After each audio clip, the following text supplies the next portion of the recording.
అందరికీ నమస్కారం. మనందరికి తెలిసిందే, నిన్న చాలా దారుణమైన మర్డర్ మన గాజువాక ప్రాంతంలో జరిగింది. ఇందులో మౌనిక అని చెప్పేసి 30 సంవత్సరాల అమ్మాయి అమ్మాయిని మరి ఇండియన్ నేవీలో పనిచేసి చింతాడ రవీంద్ర అన్న అతను దారుణంగా నరికి చంపారు. దానికి నేపథ్యం ఏంటంటే, వీళ్ళకి 2021 నుంచి ఈ అమ్మాయికి ఈ రవీంద్రకి పరిచయం ఉంది. ఈ రవీంద్ర కావాలనే ఉద్దేశంతోనే డేటింగ్ యాప్ ద్వారా ఈ అమ్మాయిని పరిచయం చేసుకున్నారు. పరిచయం చేసుకుని 2021 నుంచి కూడా ఈ రిలేషన్షిప్ కంటిన్యూ అవుతా ఉంది. 2024 ఇతనికి పెళ్లి అయింది. పెళ్లి అయినప్పటికీ కూడా ఈ అమ్మాయితో మరి రిలేషన్షిప్ కంటిన్యూ చేశారు. మరి ఈ మధ్య ఆవిడ అతని వైఫ్ ప్రెగ్నెంట్ అవడం వలన డెలివరీ కోసంగా పుట్టింటికి వెళ్ళింది.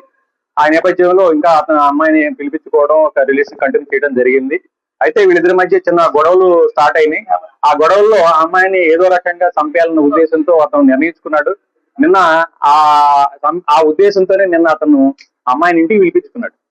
అప్పుడు ఇది మన ఎల్వి నగర్ లో, గాజువాక ఎల్వి నగర్ లో కీర్తి ఎన్క్లేవ్ ఫ్లాట్ నంబర్ 102 దాంట్లో ఇతను ఉంటాడు. అతను ఒంటరిగా ఉంటున్నాడు ఇప్పుడు ప్రజెంట్. అమ్మాయిని పిలిపించుకొని పథకం ప్రకారంగా అమ్మాయితో గొడవ పెట్టుకొని అమ్మాయిని గొంతు పిసికేసాడు. అంటే చెప్పిన ప్రకారం ఏంటంటే ముక్కు నోరు మూసేసి సఫకేషన్ చేసి చంపేశాడు. చంపేసిన తర్వాత అతను ఈ డెడ్ బాడీని ఏ విధంగా డిస్పోజ్ చేయాలో అర్థం కాక దాన్ని కావాలనే ఉద్దేశంతో అతను ఒక కత్తి తీసుకొని ఆ బాడీని 3 ముక్కలు చేశాడు అనమాట. గొంతు, తల, చేతులు, మొండి అన్ని కూడా సెపరేట్ చేశాడు.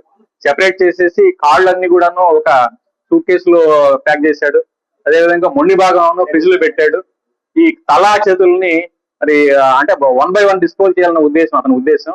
దాన్ని ఏం చేశాడంటే అతను బ్యాగ్ లో పెట్టుకొని మన ఈ అడివివరం రోడ్ లో ఒక నిర్జన ప్రదేశం ఉంది. ఆ ప్రదేశంలో పెట్రోల్ లో తగలబెట్టేసి మరలా వచ్చాడు. వీటిని కూడా డిస్పోజ్ చేయాలన్న ఉద్దేశంతో ఏం చేయాలో అర్థం కావట్లేదు. ఈ బాడీ ఎలా తయారు చేయాలి, ఎలా పంపించాలి, ఎలా డిస్పోజ్ చేయాలని చెప్పేసి తర్వాత అతను మొత్తం లోపల ఉన్న బ్లడ్ స్టైన్స్ కూడా మొత్తం కూడా వాష్ చేసినట్టుగా మనం నేరస్థల పరిశీలన తెలుస్తా ఉంది. కంప్లీట్ గా వాష్ చేస్తున్నాడు.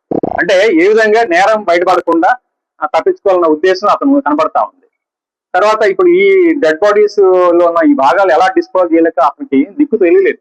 ఈయన ఏం చేయాలో అర్థం కాక అతను పోలీస్ స్టేషన్ కి వచ్చి సరెండర్ అవ్వడంగా తెలుస్తా ఉంది. అయితే ఈ విషయం తెలుసుకున్నది తల్లిదండ్రులు ఈ రోజు పోలీస్ స్టేషన్ కి వచ్చి వాళ్ళ మౌనిక తల్లిదండ్రులు వేణుగోపాల్, వాళ్ళ ఫాదర్ పేరు, ఆయన వచ్చి కంప్లైంట్ ఇవ్వడం జరిగింది. ఈ ఫాదర్ వచ్చేసి ఈ మన చిన్న కాంట్రాక్ట్ టీచర్ గా పనిచేస్తారండి పెందుర్తిలో. అందరూ కూడా టీచర్ ఫ్యామిలీ అనమాట. మదర్ ఫ్యామిలీ టీచర్ పనిచేస్తాడు. అయితే ఈ అమ్మాయి డిసీజ్డ్ ఈ మౌనిక ఈ ఇంటర్ వరకు చదువుకుంది. పంజాబ్ నేషనల్ బ్యాంక్ లో ఏదో ఆఫీస్ సబార్డినేట్ గా పనిచేస్తుంది. కాంట్రాక్ట్ బేసిస్ టెంపరీగా పనిచేస్తూ తర్వాత అప్పుడప్పుడు ఖాళీ సమయంలో ఈవిడ ఈ మ్యారేజ్ ఈవెంట్ కూడా అటెండ్ అవుతా ఉంటుంది అనమాట. అయితే ఈ కేసు నమోదు చేస్తున్నారు. కేసు మన మర్డర్ కేసు కింద. అదే విధంగా ఈ ఎవిడెన్స్ ను తారుమారు చేయడం కోసం, అంటే కనపడకుండా మాయం చేయడం కోసంగా అతను ప్రయత్నించినట్టుగా ఆ మర్డర్ కేసుతో పాటుగా 201 ఐపీసీ అంటారండి. ఆ కేసు కింద కూడా కేసు నమోదు చేయడం అయింది. దర్యాప్తు స్టార్ట్ చేయడం అయింది. సిఐ గాజువాక ఈ కేసు దర్యాప్తు చేస్తా ఉన్నారు.